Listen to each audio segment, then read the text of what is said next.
Summer is here, it's a beautiful day and the excitement is palpable as gardeners, florists and lovers of all things green from all over the world converge in 2025 on this stage to celebrate this floral extravaganza, and we'd love to have you join us.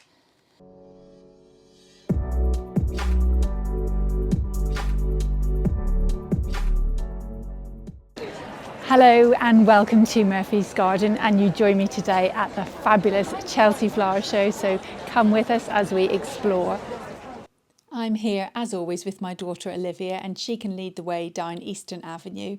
This tree-lined avenue is also lined during Chelsea Week with the most beautiful shops displaying their wares related to all things botanical.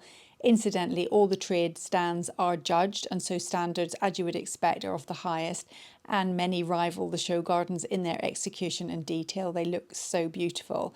So let's have a taste of some of the things on offer and what caught our eye. This is Freckleface, a family-run business, and we thoroughly enjoy chatting to them and hearing their passion about their beautiful botanical fragrances for the home.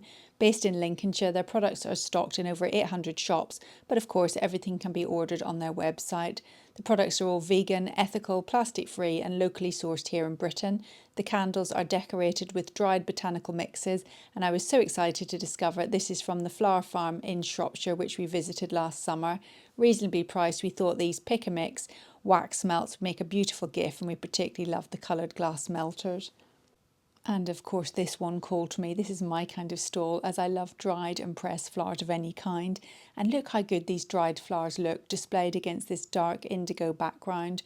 The stall displayed dried flowers and herbs, wreaths and these beautiful little botanical pieces of art. And I just love the way that she presented the stall. It's just stunning. It looks so good. And I love even the way she's stuck little dried flower stems on the wall with some tape. Just looked beautiful. I loved it. The next one, called Curated Living, was full of lovely fabrics, including botanical prints. There's a stripe here, but there's also some lovely botanical ones. Tea towels, tablecloths. They've also got jewellery. I love these earrings. They're just lovely. And they also had little earthenware products, ceramics, glassware. These little skewers were really cute. But what I loved more than anything were these. Look at the little botanical imprints on the side. Very nice. Based in Toronto, San Diego and Birmingham, CHIVE aims to keep you on the edge of your gardening seat with mind-blowing avant-garde design. It was of course these vibrant handcrafted ceramic flowers that caught our attention, but the collection also consists of vases, terrariums and pots too. And a nice way to display my ranunculus if and when they do eventually flower. Anyone out there looking for the perfect gift to mark a special occasion for the botanical enthusiast in their life, then look no further. This jewellery collection captures the beauty and exquisite detail of nature using soft patinas on bronze, accented with pearls, beads, semi-precious stones to create stunning botanical jewellery. Michaud perfected his craft of jewellery making working in New York and living in the beautiful Connecticut countryside, surrounded by natural beauty, and his two passions blended together to create this jewellery collection. Each piece is handcrafted and cast from the actual plant using a technique similar to lost wax casting, creating true to nature botanical jewellery, including rings, earrings, pendants, necklaces, brooches, tie pins and cufflinks. There really is something for everyone who loves nature.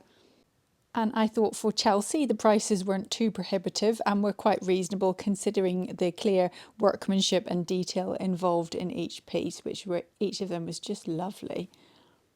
Someone once asked me the question, can I wear jeans to Chelsea? And the answer is that although there is officially no dress code, it is an occasion, and so most people do try and make an effort.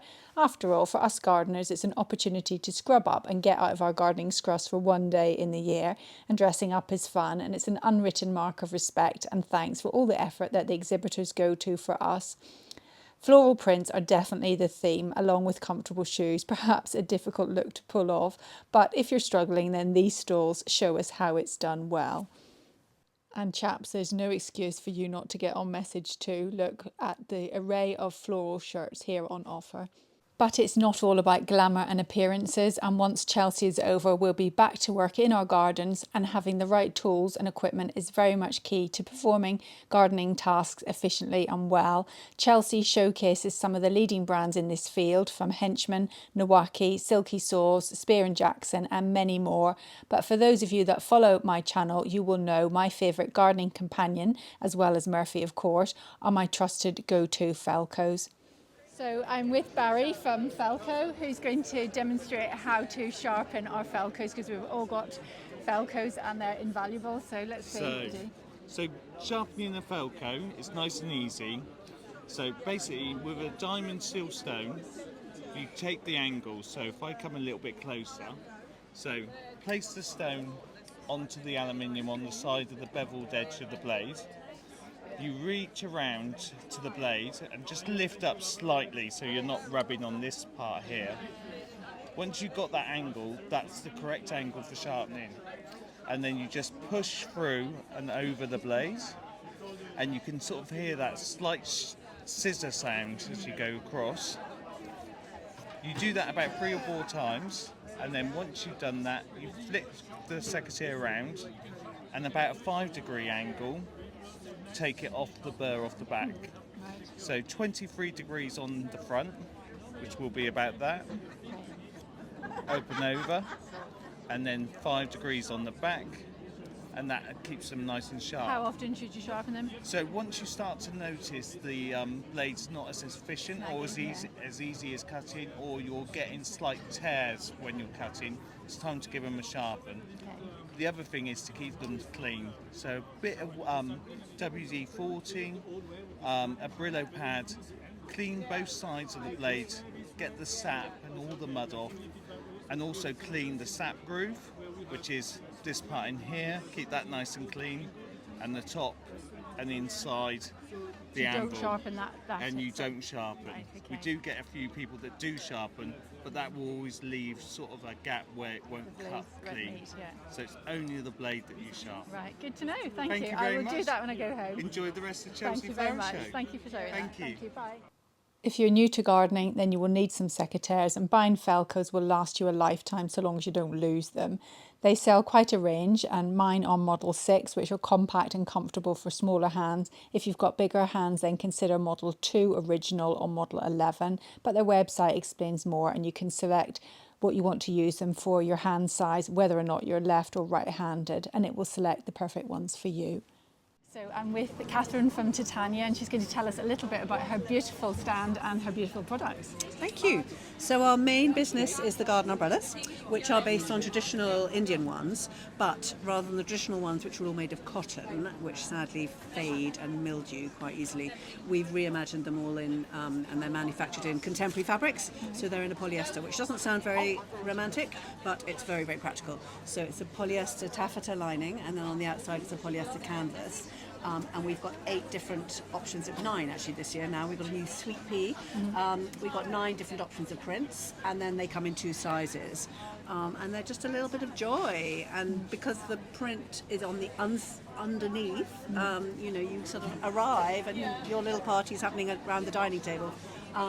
And they don't interfere in the garden because we've got the canvas on the outside, which is natural. So whatever time of year, they don't look wrong. You know, that's quite simple and understated. Will they withstand the British weather? Well, that's the whole idea. So we've worked really hard to get the fabrics right, and we've had the polyesters woven specially.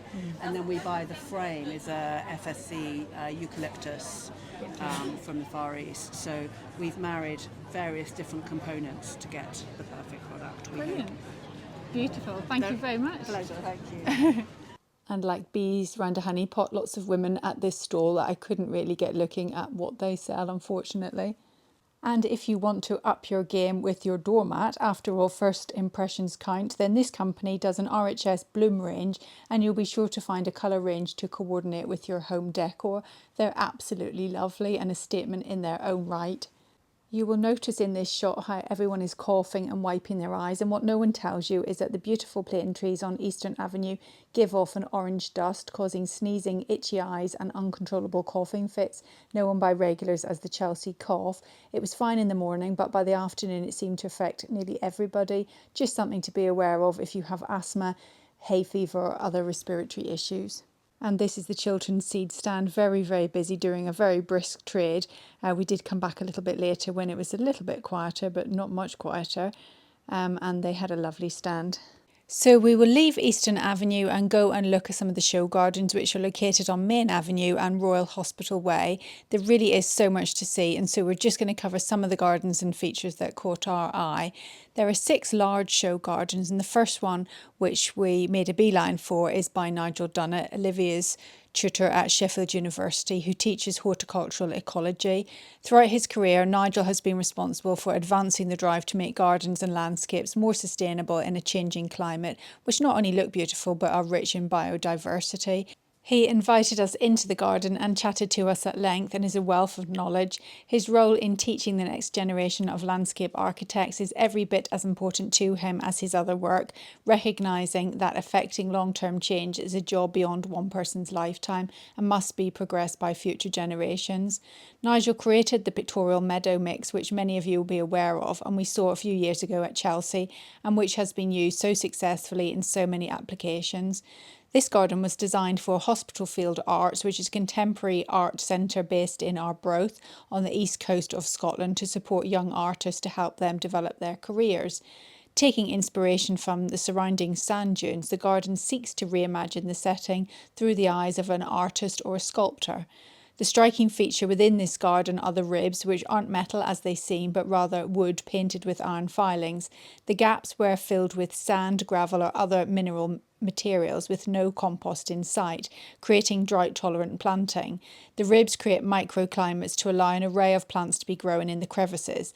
Planting is predominantly deep green, glaucous grey or grey-green, and is made up of tough Mediterranean or coastal plants. Some of the feature plants in this garden included Lamus or dune grass, Geranium palmatum or Canary Island geranium, Lagestromia or crepe myrtle, Armeria or thrift, and Cistus, which is rock rose. And Cistus has been very out of fashion, but this drought-tolerant evergreen shrub was seen in this garden and in Tom Hoblin's Hospice Garden of Compassion, and each pink flower with a large deep red blotch at its centre lasts only for a day, but they're produced in profusion in early summer and thrive on poor soil in full sun. SUDs, or sustainable urban drainage systems, I know is something Nigel talks a lot about to his students, and how not to only manage rainwater but to collect it and utilise every drop effectively. And here we see Nigel practising what he preaches.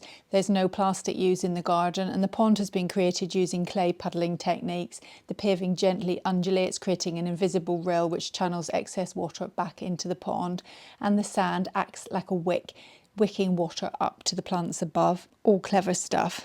And speaking of clever stuff, the next garden, the Avondale Intelligent Garden by Tom Massey and Gian, sponsored by Avondale and Microsoft. This garden utilises technology to monitor the garden. We all know that trees are our allies in combating climate change, filtering pollution, cooling the air, supporting wildlife and boosting well-being. But despite good intention, 50% of newly planted trees do not survive beyond 10 years, and up to 30% dying in their first year. Most trees reach their ecological peak at around 50 years old, so planting new trees is not enough, caring for them is vital. This garden uses sensors that track tree health, including sap flow, soil conditions, air quality and weather patterns. AI analyses the data, spotting trends and informing the custodian of potential issues, such as over or under watering. The aim being to remove the guesswork out of tree care and encouraging a two-way conversation with trees, thus gaining a deeper understanding of them whilst retaining essential human interaction in their physical care and management.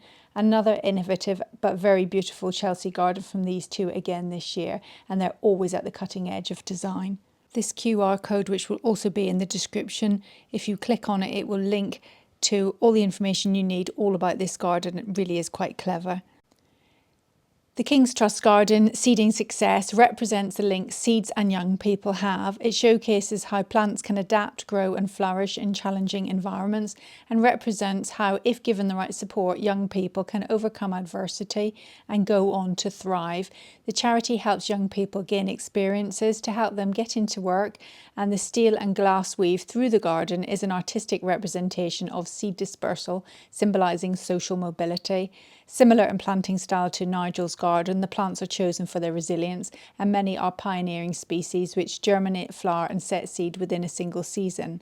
Plants include trees such as Pinus nigra, structural shrubs such as Filaria, and other plants such as poppies, Daucus, alliums, Brisa media, Linaria and Nigella, but a full list can be obtained by clicking on the QR code in the description, as I will do for as many of the gardens as I can.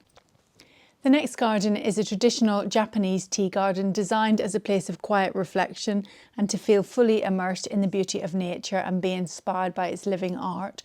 The garden is designed as a place not just for people to commune with nature, but also to forge connections with one another. Composition is everything in a Japanese garden. Elevations play with our sense of perspective and create depth, and the use of stones echo the mountains and hills. Boulders interact with the planting in an interesting way and serve as wayfinding tools guiding visitors through the space. As you would expect in a Japanese garden, acers dominate, adding bursts of red amongst the otherwise lush green planting. The Glasshouse Garden by Jo Thompson is a follow-on from last year's Chelsea, when many of us first became aware of this charity and its great work in helping women who are reaching the end of their prison sentence learn new skills, gain employment and resettlement support. It has a 0% reoffending rate and demonstrates the power of horticulture. The garden celebrates the transformative effect of second chances through horticulture. It's an immersive space centred around a translucent pavilion that emerges from the foliage. The planting is full of sensory delight, strong jewel-like colours, fragrant plants and the sound of water. The planting consists of beautiful birch trees, Betula nigra, ferns, grasses and some stunning roses. The colours and plants symbolise a strength through beauty. I love the use of the copper beech, the Vega slavatica atripupurea domes, which create a lovely contrast to the planting in front. Let's leave the show gardens for now and head into the Great Pavilion. The Great Pavilion is full of dazzling displays from the nation's finest nurseries, so let's go and see what there is to see in here. This display is by the Kitchen Garden Plant Centre. Everything here is edible, but how beautiful it looks too. And if it's not here, it's not worth knowing about. Most plants are represented here, and here we have Japanese maples and lots of house plants. This is a company called In the Garden, and it's got such an array of beautiful house plants, and they'll be experts in their field, so if you have any questions, they're the ones to ask. And this stall is interesting. Guernsey horticulturalist Raymond Evison has won his 35th gold medal at the RHS Chelsea Flower Show. He is now 81 and still performing on a gold level. These clematis look absolutely incredible. And if you haven't got a garden, then why not create a garden in miniature? And this company show us how this can be done on a micro level. Isn't it sweet? You can really feel yourself getting into this little scene and getting in with all the little characters in the garden. And one of the things most people come for is the David Austin stand, rose stand. And this year it just looks stunning. They've got arches full of white roses. Some of them are Rambling Rector, and the pink, very pale pink rose is Queen of Sweden. And the two together look so romantic and so delicate and just beautiful. They're not all Rambling Rector, they do vary going up. That one's Rambling Rector, which is a lovely rose.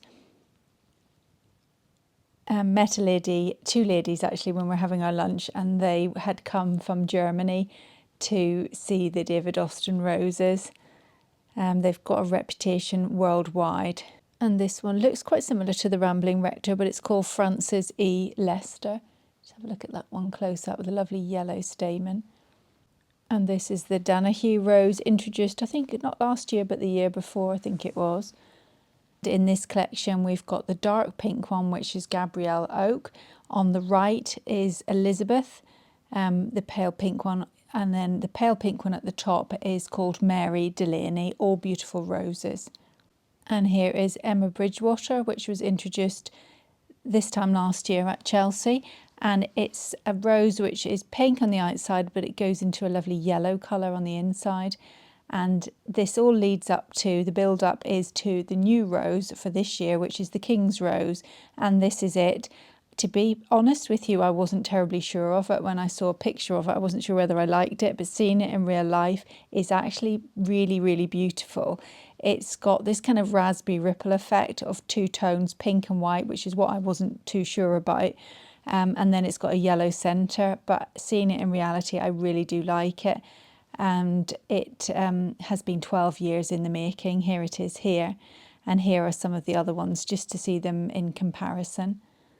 And another fabulous stand. It must be really difficult for them to keep coming up with original content to produce standards as high as the last year, but every year they manage to pull it off. So hopefully they can relax for a bit before they begin planning next year's stand. And we really must go and visit again, because David Austin Roses is located in Shropshire, not very far from us. So it'll be a really lovely video to go and do. At the heart of the Great Pavilion is the monument, and this year's display celebrates the work of brilliant British nurseries and represents a grinding walk in nature. Visitors are invited to walk through manicured avenues of clipped yew around a formal rill, then wander into woodlands, over highlands, and then onto a vibrant herbaceous border, a collaborative installation between 4 nurseries and designed by Maximilian Parker Smith. A big treat now for all you vegetable growers. This is probably one of my favourite things at Chelsea this year. I love growing vegetables and I love things to look good, and this installation ticked both these boxes. Often vegetable growing in the past has been something that's been tucked away out of sight from the main garden, but this display turned all that on its head. And if you haven't got room for a dedicated vegetable patch, then simply incorporate edibles into your garden, and as you can see, edibles look ornamental in their own right. Grows Veg is a company dedicated to making vegetable gardening accessible and enjoyable for everyone. They offer a wide range of heirloom vegetables, fruit and edible flower seeds, ensuring that gardeners can grow unique and high quality produce. Their seed subscription provide monthly deliveries of seasonal appropriate seeds, complete with growing guides and resources. Grows Veg emphasise eco-friendly practices and supports gardeners of all skill levels with no jargon advice. Their commitment to sustainability and education help gardeners achieve a beautiful 0 miles harvest from any size of growing space. And don't these vegetables just look incredible? The quality is phenomenal, and the skill of getting them ready in time for May. I mean, the work that must have been involved in that, and I bet a lot of stress was involved. But just to give you a little bit of background on the company, so Lucie was the founder. She started an Instagram account about 7 years ago, posting pictures of all her heirloom varieties of vegetables that she was growing. This kind of blew up on Instagram. She was then joined by Kate. Kate came from a marketing and strategy background and a love of cooking. So the partnership was formed, and look at the result. So they're producing these beautiful seeds, and look at the marketing, all the pictures and everything look incredible, looks so lovely and so well presented. So the two of them together, this business is just going to skyrocket. It looks fabulous. And I'm definitely going to try out some new varieties next year. It's a little bit late for some things. I did buy some lettuces and radishes, but I like the look of these cucumbers, dragon's egg cucumbers. And from exotic vegetables to exotic flowers, and look at all the colours and forms of these. And now we'll move on to, this is sensory overload. Now we've got blues of delphiniums and all the begonias in various shades of whites, reds, yellows and oranges. And on to cosmos, which many of us grow in our gardens. And there's quite an array now of different coloured cosmos. These apricot colours, and even the shapes can vary to these cupcakes seen here at the back. So lots of different ways to experiment with cosmos, and you can get ones that are kind of more bushy and ones that grow taller. And after all the colour overload, we come to Bowdens and the calming influence of hostas. And hostas look great in those woodland areas, in the shady nooks and crannies of our gardens, and also really, really good to grow in pots. In fact, growing in pots is often easier because you can control any problems that you may have with slugs if they're in the ground. So there's some beautiful ones here. And as well as the gardens and the plants, Chelsea Flower Show is all about floristry as well, and here Poppy Surley demonstrates how floristry can be done without the need for oasis, and rather using chicken wire can be very effective at creating these wonderful arrangements. So these are the kind of tools that you need: a bit of chicken wire and a vase, and then you start to introduce some shape into the arrangement with mostly kind of greenery. Here she's used some sweet pea as well. And then she's adding a bit of depth and volume with some of the bigger flowers. And that was looking lovely. And then she's moving on to sort of layering, putting some more layers in to create a bit more interest. She's adding some highlights here. And then finally, in the final one, she's adding some things like lupins to add a little bit of movement to the arrangement, and that just looks incredible. So we'll go now and have a look at some of the floral exhibits in this category. This one entitled Botanical Bliss, a tapestry of texture, and it exemplifies masterful floristry through hand-tied bouquets that celebrate the richness of nature. Isn't it stunning?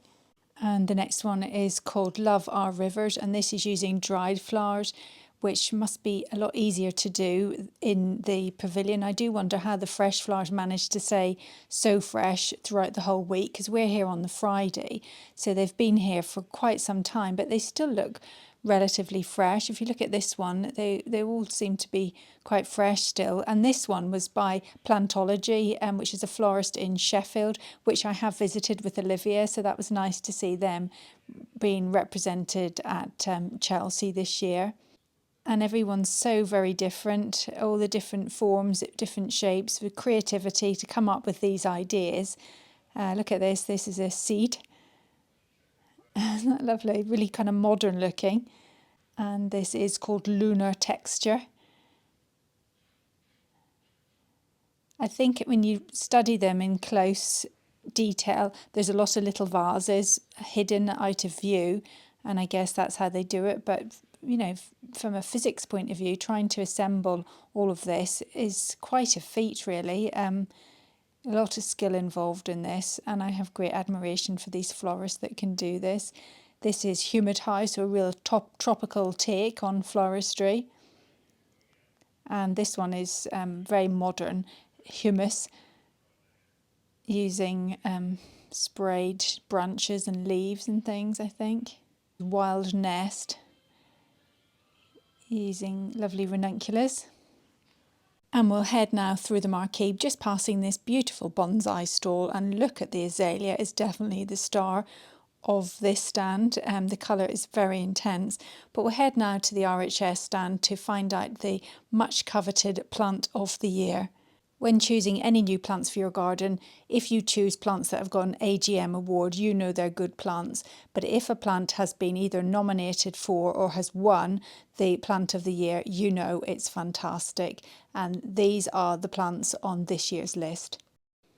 And the prestigious award of Plant of the Year goes to this Philadelphus Petite Perfume Pink, breeder Alan Postel. And it's the first truly pink flowered Philadelphus. It's got these deep pink fragrance flowers which fade to pale with dark pink centres, and it's really, really lovely. But it's exciting because it's the first pink one, and that's why it won. And there were two plants awarded second place, and one is the Salvia Tropicolor Sunrise and the other is Hosta Silly Strings. So let's have a look at the Salvia. So the Salvia has a unique colour combination for the Salvia market. It's got a vibrant orange-red petal which contrasts with coppery yellow centres, and it has deep green leaves, but the striking thing about them is that they have purple undersides, which were lovely. The other plant that got second place was the Hosta Silly Strings, and it was unique. It has these unique blue leaves with intensely wavy margins, forming a cascading mound of foliage with pale purple flower spikes in summer, so quite unusual.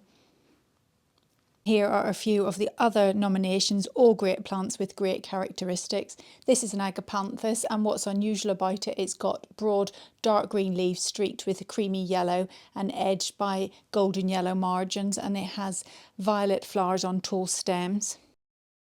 This is Streptocarpus betty, grown in Britain as a houseplant, and it's a very compact shape and it flowers all year round, and it has these large sky blue purple flowers and a very upright habit and strong stems. This is Deutzia Pretty Stars Pink Cloud, and grown for its profuse flowering compact ball-shaped habit. A lovely little plant. Rhaphiolepis indica white cloud. I've never heard of this plant. This is quite an unusual compact evergreen shrub with minded habit and prolific white fragrant flowers over a long period, and it's exceptionally resilient to drought and cold. And another salvia mix onto the list, and this is Salvia Peach Melba, which boasts brilliant blooms of peachy salmon bicolour flowers with pink tips from spring into deep autumn. This is a hemerocallis, or a daylily, called See You Tomorrow, called so as daylily flowers usually only last for 1 day, but this one can last up to 7 days. Prunus Crystal Falls is an outstanding hardy winter flowering cherry with unique densely double dainty pure white flowers. Doesn't look much here because it's not in flower, but it's stunning. And one for all you hydrangea lovers, this is Fairy Trail White. Called so because it has mop head shaped flowers on long trailing stems at every leaf node covering the entire plant. And a rhododendron, this one called Pink Star. It's got these deep reddish pink flowers, extraordinary because it has 20 to 30 petals on each. So we'll leave the marquee now and go and have a look at some more show gardens, but before we do, we'll just have a little rest on here and just rest the old feet for a bit before we head on. So we'll head now to some of the smaller show gardens, and there are over 30 gardens in total at the show, over 30, so we can't possibly do all of them, and we certainly can't do all of them justice, so we'll just have a glance at some of them. The Boodle's Rain Dance Garden, I thought this was a very feminine, very pretty and very sophisticated planting palette of pinks, blues and whites, and it just sparkled with the metallic structure. With dapple sunlight and flowing water, this evocative garden rekindles the wild, wet woodlands that once swathed our landscape along the west coast. It's an expression of the Wildlife Trust's 100-year ambition to return rainforest to the UK. In this mossy, fern-filled dell, cowslip, hazel, bluebells and marsh marigolds thrive beneath the birches. And from a woodland forest to Scotland's rural west coast, home of the charity Sea Wilding, the UK's first community-led native oyster and seagrass restoration project, I really like the clever construction of this garden, using stones laid on their side to provide the edges to this deep pond. The sculpture is of seagrass, and through a viewing window, visitors can also glimpse the thriving underwater world dense with tendrils of seagrass, which is our only native ocean plant left. Children living with cancer can escape the rigours and routines of their treatment when immersed in this garden, designed to feel embraced by nature, away from the world of doctors, nurses and worrying parents. It's a place to be carefree. Children can ride or meander along one of the paths, which leads through lush immersive planting to the refuge of the nest. This clever construction, made of recycled acrylic wrapped in steamed hazel, is the perfect hideaway. Planting of deep burgundies and pinks graduates along the path into greens and whites as the children approach the calming zone around the nest, and plants are tactile and aromatic, and the addition of water adds to the calming effect. This garden celebrates the characteristic qualities of compassion and empathy of people with Down syndrome and their positivity and determination. Visitors are transported to a semi-wooded glade containing elements of fun and surprise, crazy paving paths wind through naturalistic planting, and a secret water spray concealed within a water cauldron adds an element of fun and mischief. Around the cauldron, the planting consists of cerciums on the left, we've got some peonies, we've got some digitalis, so we've got some persicaria, and these are alliums. These are called Allium bulgaricum, I believe. I've got some of those, and this is Valerium officinalis. There's also a ground level water pool with a hidden walkway just beneath the surface, and that represents barriers and misconceptions that people with Down syndrome face. The Allium bulgaricums seem to be attracting lots and lots of bees. They're covered in them, and we are seeing these alliums pop up in lots of the gardens, and as I say, these and the cerciums seem very popular with the bees. And this lovely tree is Betula nigra. The flash of scarlet through the soft palette of planting is clue to what this garden is all about. This is the Chelsea Pensioners' Garden. The Chelsea pensioners themselves help develop the linked hands layout of the circular entrance and exit path, which evokes an important gesture of new friendship and connectiveness. Climate resilient trees such as Parotia persica Vanessa, which is the one we've got at home, Persian ironwood, are in this garden. And planting is quite similar to the last one, lots of kind of woodland plants, foxgloves, Valerium officinalis, and lots of things like that really. But it's this scarlet, I think, that makes this garden very, very striking. And it's the Chelsea pensioners who call the RHS Chelsea Showground their backyard. So I'll just show you the backdrop to this setting. And behind where Olivia stands is Royal Hospital Chelsea.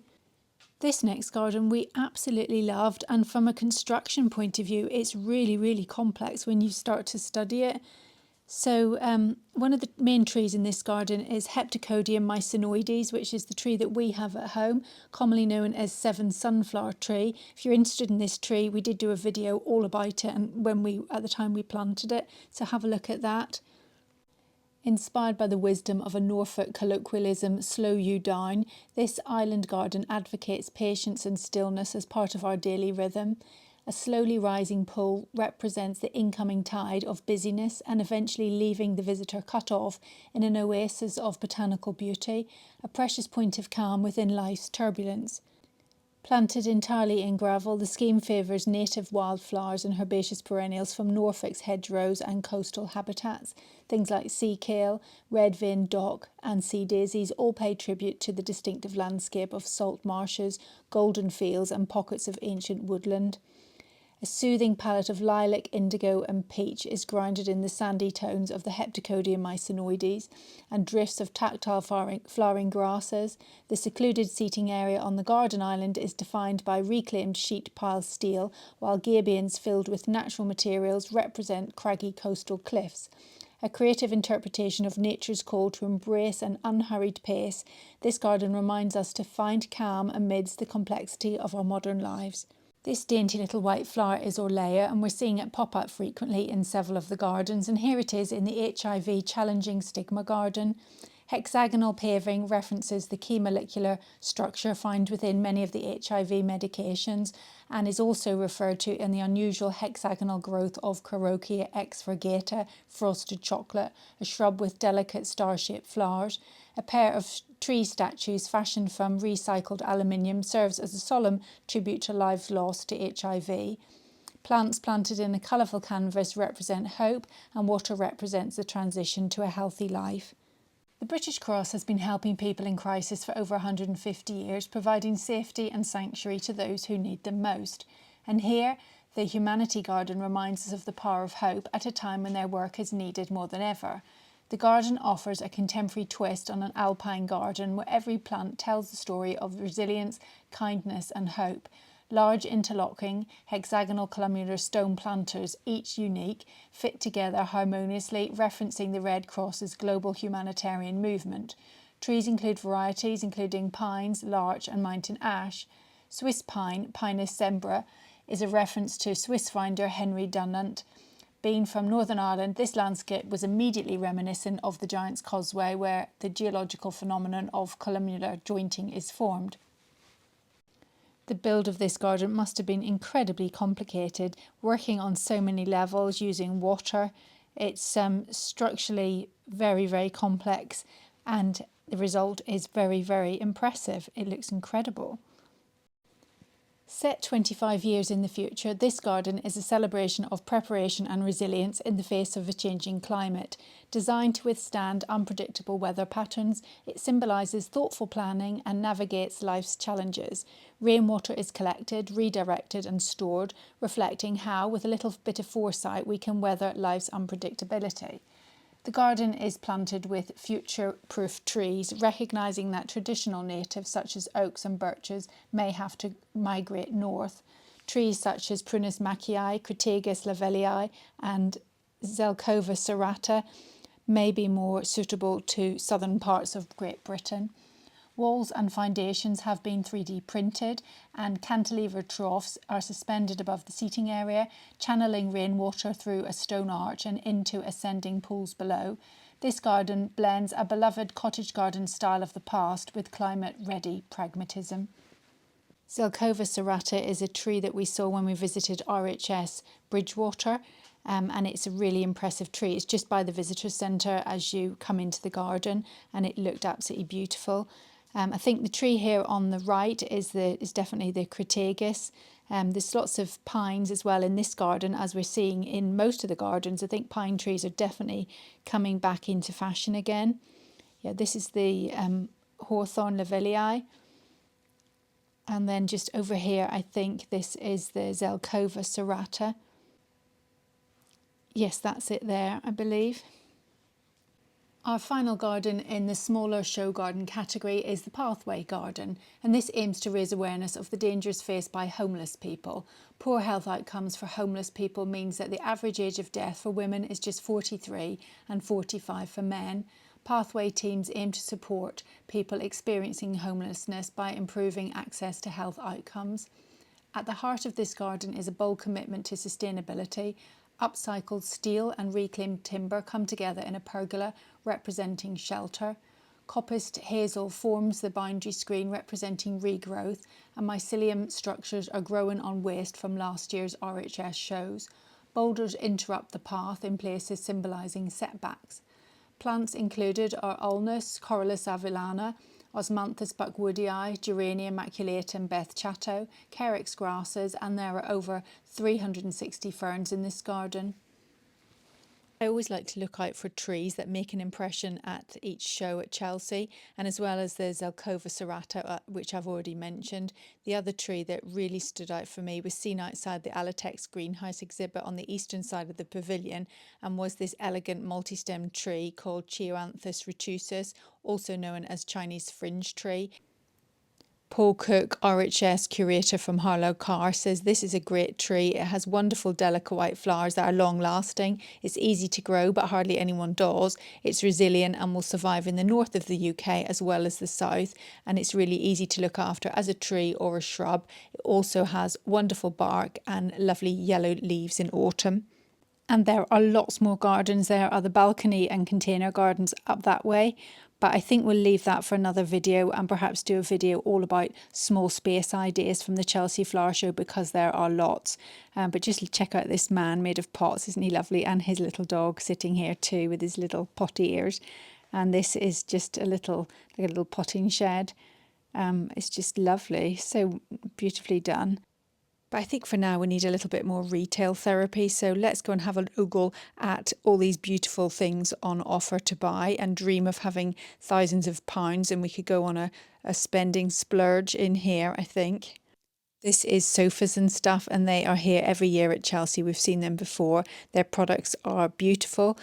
Sofas, we've got a kind of velvety colour, we've got stripes, and then there are lots of botanical themed prints.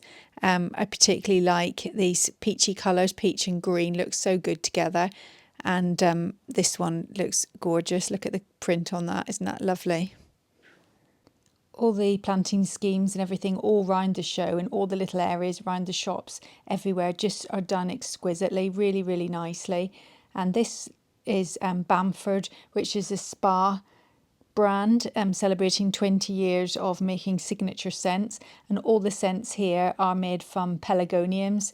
I think they've got some bath essence, hence the bath, and then they've got candles, and the display was done very nicely. If you've got money to burn, then literally this is the brand for you. This candle, this big candle on the left, was £200, so I'm not sure I would light it if I owned that. But we did get some free samples, which was lovely. And I particularly loved the way they displayed some of their brands and things here. If you just look at the shelves at the back, look how they've got the silver birch branch running through the shelves. I thought that was a really nice touch. And the other thing that was lovely was this, look at this place setting, all pelargonium leaves, and the colour is is really nice. Imagine having that as an outdoor party. But at the party we wouldn't be able to eat anything because somebody might spill something on my nice tablecloth. And here are more tablecloths. This is Sophie Allport. Similar colour theme actually. All these greens. Oh, I love this. This is nice too. Plates, bowls, cups, cushions, rows, everything that you could possibly want to give your house and garden that lovely botanical theme. Oh my gosh, I love this lovely quilt. Isn't that gorgeous? Oh, I like that. And the very last stall that I spotted just as we were leaving, this is Brillig Borogove. Look at this wallpaper on the left. Oh, I love that. I love a botanical themed wallpaper. Not so keen on the poppy one, that might be a bit too much, but love this one. So I went in to inquire. It's very pricey, but my justification would be if you use very expensive wallpaper on one very small area, just on one, like a chimney breast, then you don't need any more than that, and it looks really, really good, and it pulls all the rest of the room in, and you can do all the colour themes accented elsewhere. That's my justification. I'll try that one on my husband and see if he wears it, because I do really like this. And they've got some of these little botanical prints as well, which look really lovely too. And if you're on the lookout for nice botanical wallpaper like me, then this is another one that we saw. This is by Lucie Annabel, and it's called Tulip Garden, Sweet Pink and Olive on Cream. And you can claim 3 free samples with this QR code. But there is one last garden that we were able to go into and explore, and that was the RHS and BBC Radio 2 dog garden, which is apt as we are a gardening and dog channel. This was a feature garden and so wasn't judged. The concept and ideas for the garden came from Monty's own garden at Longmeadow and his experiences of living with dogs in a garden. He wanted a lawn and planting that consisted of only native varieties. The plants are also ones that can easily be sourced from local nurseries. Jamie Butterworth designed and created the garden, and we were really fortunate to meet him and talk to him about this garden. He and Chris Beacher are my gardening heroes, and so although I would have liked to get a photo with them, I was under strict instructions to be cool and not embarrass my daughter. In case you don't know who he is, Jamie is an award-winning gardener. He was a finalist on BBC Three's Young Gardener of the Year, aged just 16. He co-founded Young Hort, which encouraged more young people into gardening, and he founded Form Plants in 2020 after becoming frustrated at not being able to find the right plants. He made history at RHS Chatsworth when he won all 4 accolades, a gold medal, Best in Show, Best in Construction and People's Choice in 2019. He then went on to win his first gold medal at the Chelsea Flower Show in 2022. He's been doing a bit of presenting on Gardener's World, and if the BBC have any sense, he should be in line to take over from Monty when he retires, in my opinion. He is a breath of fresh air and everything this industry really needs. He invited Olivia to go and visit the nursery and was approachable, kind and very generous with his time. All the volunteers had only wonderful things to say about him, so keep a close eye out for him as he's destined to go far. Incidentally, he's just got a new book out called What Grows Together. Anyway, back to the garden. There are 4,000 plants, including quite common plants like salvias, geums, nepetas, poppies. Poppy Papaver Lauren's grape was used, and it really does pop all over the garden. He had intended to use alliums, but they were starting to go over, and this actually worked really well. The trees are native varieties: medlars, cornus, cussa, dogwood, field maple, hornbeam, and the brick paths meander in the way a dog would meander through the garden. The lawn isn't perfect, but rather a bit scruffy and muddy, but a place for dogs to have fun in. And like we saw in Joe Thompson's garden, Jamie's using Fagus sylvatica or beech, copper beech and green beech as ball shapes dotted throughout the herbaceous planting. And I think this looks really, really good. I love the purple against the, with little, accentuates the purple in the herbaceous planting. It looked really, really lovely. I think that's a great idea.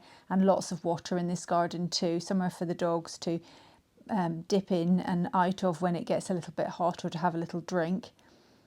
And the other thing that was a really nice touch, just by the little house, the little shed, there was this running water little dog bowl. I thought that was lovely, and I can just imagine Murphy stopping to have a little drink there. and of course somewhere nice to go and sit, both inside and then on this chair with nice cushions, nice informal cushions. You can sit and have a little cuddle on the bench with your beloved dog. So as you can see, we've had a wonderful day here at the Chelsea Flower Show, and come and join us back home when we return home, and see you in the next video. Bye for now.